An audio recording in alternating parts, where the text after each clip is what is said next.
हमारे जैसे जो ममालिक है पाकिस्तान, इंडिया और बहुत सी इस रीजन के जो लोग हैं वो जो ब्यूरोक्रेट हैं, जो वेल ऑफ हैं, जो बिजनेसमैन हैं, जो अपनी लाइफ प्लान करते हैं, जो बहुत आगे का सोचते हैं कि चले जी अभी आज हम 30-32 साल के हैं, 35 साल के हैं, हम ब्यूरोक्रेसी में रोल प्ले कर रहे हैं, हम किसी जगह ब्यूरोक्रेट हैं पाकिस्तान में, अच्छा बिजनेस कर रहे हैं, कोई जज हैं, कोई बड़े वकील हैं, उनके जनाब क्या उनके यहाँ एक ट्रेंड था पाकिस्तान में, एक फैशन था कि उन तमाम के बच्चे, ज़्यादातर के बच्चे जो हैं यूएस नेशनल होते थे।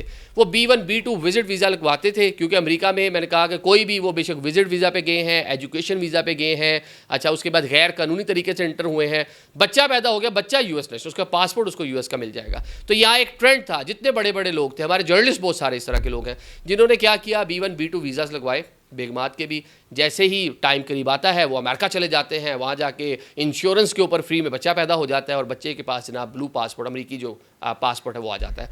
अब ये उनके पास एक कह लें कि उनकी कमेटी डल गई, 40 साल उनकी उम्र हो गई है, 60 साल में उन्हें रिटायर होना है। जैसे ही बच्चा उनका वो 21 साल 20 साल का होगा, वो अपने पेरेंट्स को जनाब जो अप्लाई कर देगा उनकी कह लें कि ग्रीन कार्ड के लिए, उनकी इमिग्रेशन के लिए। तो एक बड़ा ही कह लें कि बड़ा आसान सा हल बना हुआ था। पूरी पूरी फैमिलीज़ जो है वो इस तरह जा रही थी, फिर वो सिबलिंग्स को भी अपने वो कर सकता है, बहन भाइयों को भी वो अपने कर सकता था। तो ये सारी की सारी चीज़ें चल रही थी। अब जनाब तो ये उन लोगों की हौसला शिकनी है जो सारा प्लान कर रहे थे, जो इस तरह अमेरिका जाते थे। अब देखते हैं कि इसके ऊपर मामला चलता क्या है, आगे कैसे बढ़ता है। लेकिन अभी तक जब मैं आपसे बात कर रहा हूँ, जो बर्थ राइट सिटीजनशिप है वो बरकरार है।